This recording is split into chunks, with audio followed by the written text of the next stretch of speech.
En France, on considère pauvres ceux qui ont des revenus inférieurs à 1 100 € par mois, soit 15% de la population, alors que la France est un pays assez faiblement inégalitaire.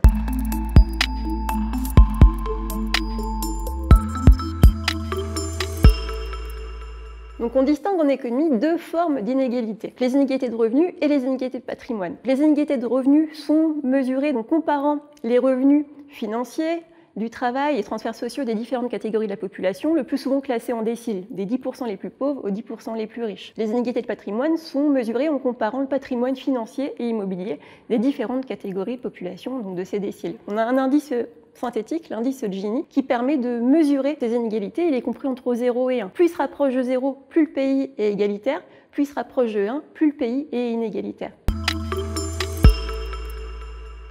Donc la pauvreté n'est pas forcément liée aux inégalités. Dans le cas de la pauvreté absolue, c'est l'incapacité à répondre à des besoins fondamentaux, comme se nourrir, se loger. Donc on peut être dans un pays très inégalitaire, mais riche, et donc avoir une faible pauvreté absolue. Par contre, on a la pauvreté relative, qui est la pauvreté par rapport à une norme sociale acceptable dans un pays. Par exemple, en France, on considère pauvres ceux qui ont des revenus inférieurs à 1 100 € par mois, soit 15% de la population, alors que la France est un pays assez faiblement inégalitaire.